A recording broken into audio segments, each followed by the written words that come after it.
ishee rikoordii yoo nani qaqqabu ni gadhifamti ni dallati wanta biraati miti. Kanaaf yoo wanti ani jechuu barbaade duraan jechuudha biyya koo Arsiidha dhalattuu Arsiiti. Karaa Saguree jechuudha yeroo biyya jiru ani godanyaan qabayyuun ture. Godanyaan ani qabu suni ani jechuudha kutaa shaniin baradha xiqqoodha baay'ee xiqqoo ta'eetiin godanyaa qaba. Inna godanyaa kana yoo qabu odoon beekin intala adadaati yaabdu jiran intala adadaati yaasan minjee yaamneeti minjee shiiti malsii yaamneeti mana keenya dhufe. Yoo mana keenya dhufu achitti na argee achitti na gaafatee jedhee nan jaaladhe. Na jaaladhu adaadan teessunis jaalattu malee naan jettee na jaalachifte nan jaaladhu bakka jaaladhe ani jechuun odoomaan beeknan jaaladhe. Sababni isaa ani xiqqoo ta'een jaaladhe waan ta'eef jaalannaan surmatti hin jaaladhe garaadhaan. Jaaladhe oduma waliin jiraannuyyuu baay'ee tokko jaaladha baay'ee tokko na jaalata bakka inni illee jechuun hedduu na jaalata. Baay'ee na jaalata baay'een isa jaaladha. Bakka guyyaa takka yoo waliin taasisne yeroo illee baay'ee na yaada baay'ee yaada. Waggaa tokko wal jaalannee akkasumas kutaa kan baradhee fixee kutaa jaas baradhee fixee garuu silkiidhaan mana ji'a tokkotti ji'aaf wayiitti wayim torbee lamatti kan wal agara baay'ee waliin agara. Yeroon jaaladhu kana jaaladhee bakka adaadan teessunis dhageechee waan hunduu kan hin beekanii jaaladhee waliin jirru guyyaan tokko qidaamedha. Kootu jedhee na yaame nu bira katamaa jira nu bira dhufe inni immoo tokko nurraa fagoodha. Katamaa ana bira jirtu saniin dhufe bakka wajjumaan dhoollee isheen turannee suuraa minamina kaanee wajjumaan turee ni jennee gahee galee innis galee anis galee bakka barbaadeetti yoo yaame hin dhufa. Guyyaa tokkoffaa jechuudha waan gara nama nyaatu obboleettiin isaa heerumtee jirti. Obboleettii isaa yaalaa abbaa manaa ishee yaalaa obboleessi du'e. Abbaan qabu immoo kana nani jaaladhe kun. Abbaan qabu achi waala isaa kadhatee haadha isaa wajjin hin deeme achitti nama achitti gatee ani kootu jennaan na bira dhufe. Nan lafti inni bira dhufe immoo baay'ee fagoodha. Karaa lukaan deemanis hin jira hedduu makiinaan hin jiru. Na bira dhufee bakka wajjin hin oollee anis godinyaatti wajjin hin jiraanne kophaasa dhufee hin gale galgala. Bakka barbaadeetti yoo yaamen dhufa anis nan dhaqa jechuudha. Yoo naami jetteetti nan dhaqa. Bakka oduma wajjin jirru oduma wajjin hin jiraannu jechuudha. Haga turee guyyaa tokko bakka kootuun jedheen katamaa xiqqoo tokkotti yaame katamaa xiqqoo sanatti na yaamu. Ishii nan dhufaa nan jedhee raawwatee oduma wajjin haasofnu nan dhufaa bakka oduma wajjin jiraannu kana jechuun paaspoortii baafadhee ana la deemuuf. Dafee hin kennine malee paaspoortii baafadhee yeroon kutaa jaabara shanii kara jaa darbe. Nan dhufaa nan jedhee fedhii naa guutii naan jedhe. Inni akkas naan jennaan eegaati jecha kana naan jettee jechuun afaan isaatti bahee jedhee kan mucuu godhee arrabsee bakka wal lollee na kadhatee baay'ee na kadhatee godinyaatti natti erge godinyoota isaallee natti erge kan hin beeku adaadaa teessanii natti erge wanta akka inni dadhabanii ani kigira jennaan nan didee ani immoo amalaan qabata akkan ta'u jennaan hin sarmu nan didee na kadhatee dadhabee hin dhiise na gaafa tokko wal ijaanillee wal argine niksi maaraniitti wal argine bakka na dadhabee hin dhiise ani jechuudha sallaatti hin gale bira. Katamaa sallaatti nan galee silkii yoo naa dawwalin kaasu bakka silkii isaa guutumaan guututti bilookiin godheen. Bakka waliin bilooki godheen dilleetti godheenaaf inni waluu sin agaruu waliifis hin dawwalu bakka waan isaallee hin dhagoo waan kiyyallee hin dhagoo. Inni garuu yoo karaa fuuldura abdiin kutanne na eeggata. Feesbuukaan illee karaa xalayya minaan dambalii jaalaatiin gadi dhiisee dhaga'ee ijoollee namatti man dhageetu dhufuma jedhee Maqaanii yeroo kana godinyaa biraan jaaladhe. Godinyaa biraan nan qaba nan jaaladhe. Isi san immoo oduma wajjin hin jirru ani biyya alaa biraa dhufe. Biyya alaa biraan nan dhufe amma kan walii duraan wal lollee wal gannu kun imoon isaa asitti dhufnaan imoon kisbeeti kan isaallee naabbaye. Isa seene hayin jedheen hayinaan jedhee waliin haasofne eenyu nama maquma isaa natti mate. Achi maqaa isaa natti mate beekee jennaan halluu maquu keetti madda. Inni si na beekee jennaan hin booye. Mana isaa boorayyaasee hin booye. Inni booye jennaan anillee nan booye. Anillee gadi gombifamee booye ka'ee tanan bakka nan booye gara na badee. Baay'ee bakka inni sun booye anis nan booye Isni muuziqaan irratti erga barreeffama naa barreessaa suuraa kee duraan isa bira jiru naaf ergaa suuraa isaa naaf ergaa kanan duraan isa biratti ka'ee qabu naaf ergaa garaan kiyyee baay'ee tokko na kaafame ani garuu jechuudha yeroo sanatti jaaladhu naan jedhanii jaaladhe jaalala keessa seenee malee wanta jaalalaatiyyuu hin maayi jalqaba yeroo isa jaaladhu silkii dhayyuu hin qabu ani immoo kanam wanta kaayyuu hin beeku jaalachuun beeku malee wanta biraa wanta hin beeku jechuudha inni kana naan jedhee fanaan bakka jibbeetu waan dhiise malee wanta biraallee rakkoo hin qabnu akkanan ta'e jedheen ta'a hedduun jaaladha baay'ee na jaalatanillee na kana nanuma jaaladhee ta'uu biyyatti biraa dhufellee baay'ee na jaalata baay'een jaalata gaafa ani inni immoo jechuudha wanti xiqqootti ani aaru biyya alaa jechuudha yooni kanama jaaladhee jiru kun biyya alaa yeroo ani deemu garuu afaan hin deemin nan jedha biyya alaa akkanan deemuu barbaada.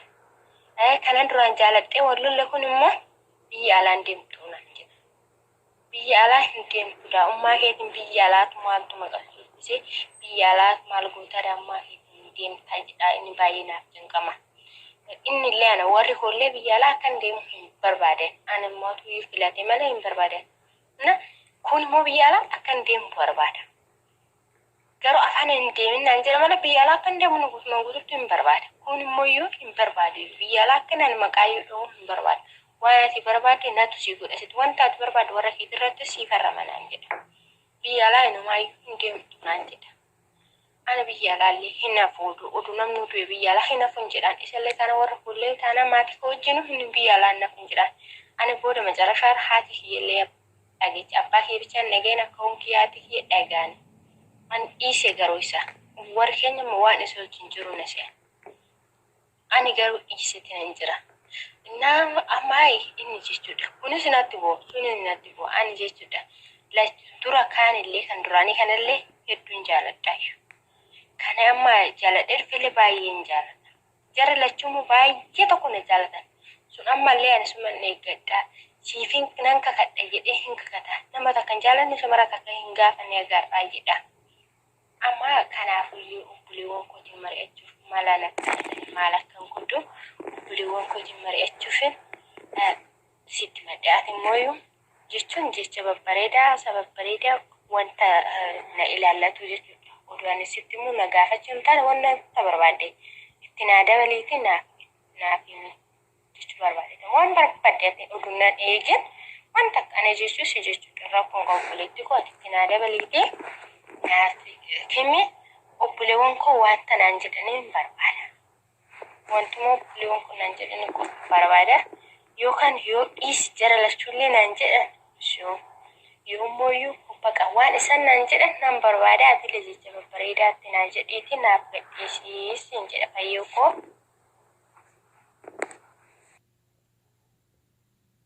Sababni isaa biyya alaa akkanan deemu barbaada. Na godanyootti yattiillee yeroo dawwaleef dawwalaa godanyootti yaa'inna dawwaluufi fiizan hin deebinee fi maarsin godhanii akkam jedha godanyatti yoo takka waliin goonne isiniif hin deebinee akkami jedhee gaafata. Ana garuu nan gaafatu biyya alaa akkana hin deemu ni barbaada. Yaada boo'ii gaafa ani deemu sana yaada boo'aa ani deemu fi abbaan badee boo'ii malee biyya alaa akkana hin deemu ni barbaada. Maaliif anallee oduma barbaadu beezaba wajjin na barbaada. Kuni immoo jechuudha guutumaan guututti godanyootti yattu yeroo odoo faana bira geeche maqaa alaatu yoo akkashiin dhuftu hin barbaadudha. Anaatu barbaada malee inni hin barbaadu kan wallallee kun. Ammallee jechuudha baay'ee gifiillee itti godheen jira. Dhugaa waaqayyoo gifii hedduu irratti jedhee biyya akka asallaa ta'ee akka Addis Ababaatti yeroo yaame hin dhufa dhugaa waaqayyoo. Cubbuu isaa garuu jechuudha cubbuu isaa keessaan bahu. Ana dhisiti goddanyoonni tiyyaa cubbuu isaa keessaan baanu nan jechaaru. Cubbuu itti gootee jedhani goddanyoonni tiyyaallee akka isatti deebi'ee jaaladhu hin barbaadan. Ani garuu amma mucaan nama raree malee ani amma garuu jechuudha dhugaa waaqayyo jara lachuu jaalalli isaanii ni qabe fikirii isaanii wantoota na qabe tokko hin jiru. Baqa wanta akka fikiriin jaalala keessa hin seenne ammallee taanaan durallee taanaan garuu baqa nan jaaladha akkanumatti laphee kukuutuuf nan jaaladha. isanis gatuun namarare kanas gatuun namarare maal akka godhu bicha na wallaalee mala isaa wallaalee agarte tayyoo yoomee ilaalle kichitti ilaaleti dubbiin kiyya kun yoo kasii galu ta'e hubadhooti mee dhaggeeffadhu sagalee kana sirratti dubbiin kiyya kun yoo kan sii galu ta'e dhuguma obboleettii koo baay'ee tokko narra kadhe baay'ee tokko nan cinqameen obboleewwan kootiin gaachuu barbaade. Hedduu tokkoon cinqame dhugaa waaqayyoodha. Meedela hubadhuu cima kanuma dhuguma siif galu yoo ta'e dubbii kiyya kana naaf laali. Maaliif narra kadheen nan cinqame?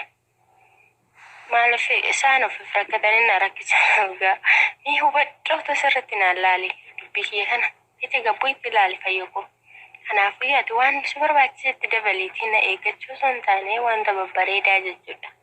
Naaf akka dubbatte akka obboleewwan koo biraan naaf jechuu abdiin qaba homaa kanatti shakkii numaayyuu hin qabu abdii malee. Kanaafuu akkanas hin jedha fayyuutiyaa. Ishi galatama waaqessi haa tolu sifin dawwala gizee. Tole hordoftoota YouTube chaanaalii kee akkam jirtu? Nagaa keessanii baay'ee nagaa kootee bakka jirtanitti nagaan isiniif haa baay'atu. Egaa sagalicha akkuma dhageessanidha. Akkuma hubattan jechuudha. Kanaafuu anis illee baay'ee irra deebi'ee isinitti dubbadhu. Sagaleetti isinirra dheerataa jechuudha. Rikoordii isinirra baay'ata. Kanaafuu mucaan obboleettiin keenya waan isheen jettu dhageessanii jirtu. Ijoolleen lama ishee jaallatanii jiru. Ijoolleen dhiira lama ishee jaallatanii jiru. Mucaan tokko kan ishee jaallate itoo isheen humaa tokko hin beekini. Isaan immoo sababa isheen akkas jedheen fedhiinaa guuti jedheen diddee u'uu jettee haayi baay'ee jettee ergaa baddee. Sababuma kana gootee wal dhabanii biyya Arabaallee dhuftee jechuudha. Erga biyya Arabaallee dhuftee akka sababaatee karaa konnekshinii miidiyaa adda addaa wal argatanii jiru jechuudha. Kanaaf sababa isa argatteen sababa onlaayinii irratti isa argatteeni isallee ergasii jaallattee dhufte sanillee faanatti fufuun ishee dhibee jira jechuudha. Lamatti ta'an jechuudha. Mucaan kun tokko filachuu barbaadeetti. Isa duraan barbaadamoo isa duraanaa wayyamoo isan dur itoon fuula hin niqatiin bare sana naa wayyamoo isan ergasii bare naa wayya laataa jettee jirti. Kanaaf isinillee akkuma sagalee ishii dhaggeeffataniin irraa adda baafachuu hubachuu ni dandeessuun jedha. An akka yaada kootti waraabessi dura arge nama haa nyaatu jedha Oromoon.